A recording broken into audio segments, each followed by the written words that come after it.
Remains to be seen. All right, let's bring in our panel tonight. Democratic strategist Jason Nichols and Republican strategist Spencer Sullivan. Gentlemen, thank you so much for joining us.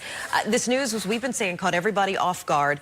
Spencer, why now? Why 28 days out from the midterm election? I mean, why not? She's not leaving until after the midterms, right? So let's get that clear. I think Nikki Haley has been a strong, clear, consistent voice at the UN and among a very fluid and challenging time among United States foreign policy, right? In terms of how people leave the White House, this was the most traditional, conventional. We've seen people get fired by tweets. Right. We've seen people get fired. They deboard the Air Force One, gone. I think that's why people are so surprised. Out of the White House, right? So this was, in terms of parting in good terms, it's very natural for someone to leave a cabinet after 2 years. She cited the events as governor that took a toll. She cited, obviously, the events of foreign policy at the UN that took a toll.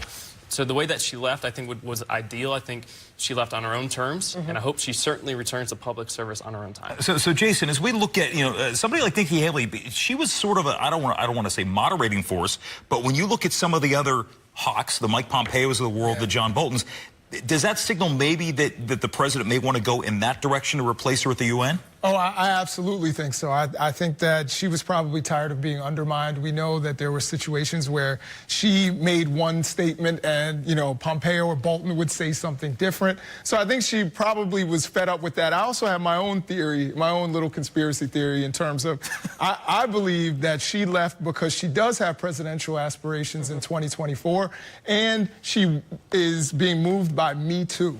I think she wants to run as a compassionate conservative instead of the direction that this administration is moving. So she's and I think she wants, she wants to be an advocate for women and not someone who is seen as part of this administration in that regard. If that is in, okay, wait. I was looking at Spencer the whole time. I'm not one for conspiracy theories, all right. but I would love to see her run down the road because I think she would be an amazing elected official down the road. To kind of piggyback off of what you guys are saying right here, does her leaving now, or how could her leaving now affect the GOP, especially as we're looking at women voters, especially after we've gone through everything we've just gone through with the Kavanaugh vote? Yeah, I don't think her leaving now is going to impact that greatly. I think the Kavanaugh vote, I think we all need to kind of just take a step back, heal as a country. The process is essentially over and come together. But I think that process is done. We can talk about voter intensity. Both parties have their own say about that. But at the end of the day, it's a race to the midterms. Yeah, and so as we look ahead here, Jason, as we mentioned, the different names are thrown out. Ivanka's name, which she said she's not interested in that. Who guides foreign policy moving forward for the administration? Or is this going to be where the president, the buck stops with him, as it seems everything else does?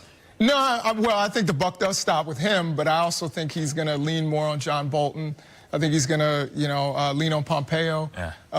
Hopefully more on Pompeo than Bolton, but, I think that's the direction he's going to go. Right. And you have to believe in conspiracy theories if you're with the president. He's all about conspiracies. All right, we talked about this just a little bit. Switching gears, how newly sworn-in Justice Brett Kavanaugh began his first day at the Supreme Court today. Protesters were there to greet him. Take a look.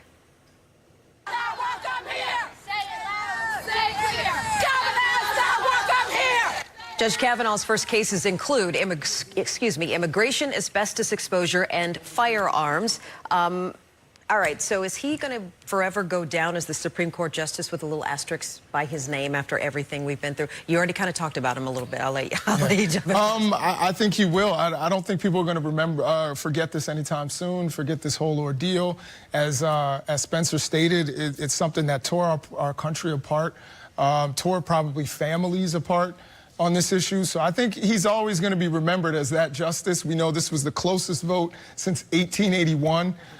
So I think he'll always be remembered, just even more so than Clarence Thomas, and I think Clarence Thomas has an asterisk by his name. Well, and we know that Clarence Thomas preceded the year of the woman back in 1992, where we saw a number of women elected to the U.S. Senate. But Spencer, Republicans are saying, look, this is energizing us too. Absolutely, and as Democrats want to relitigate this nomination process, I welcome it, just the same way as they relitigate the 2016 election. I welcome it, because as Democrats focus on the past, President Trump will pay attention to the future and fulfill more campaign promises. If the Democrats were as good at getting voters to vote for something like a presidential candidate in which this list was already nominated as a candidate, instead of just protesting, we wouldn't be in this situation, right? So there's an intensity problem. And, you know, to end this on more of a lighter note, the President Trump won, and the Republicans won in 2016. They have the right to nominate whoever they want. The Senate has the right to advise and consent. That's the process that occurred. To quote Al Davis from the Oakland Raiders, just win.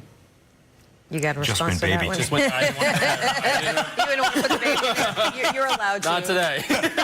Jason? Well, it'd be nice if, you know, I like to think of winning in terms of the whole United States instead of just Democrats and Republicans. Sure. It seems like this president has led us down a path where we're blue and red. We're almost like Bloods and Crips. And that's a real problem in this country. I really want leadership that's going to bring us together. You don't bring in nominees that are going to divide us even more and have sham investigations. And that's what we saw. So I think hopefully our leadership is going to move in a different direction. And I think you're certainly going to see that blue wave in 2018. Jason Nichols, Spencer Sullivan. Thank you. We're going to leave it there. Thank you, We got guys. to Al Davis, Crips. I don't know how else you may talk about politics. You guys make it fun. Thank you. Exactly. Yes. Thanks.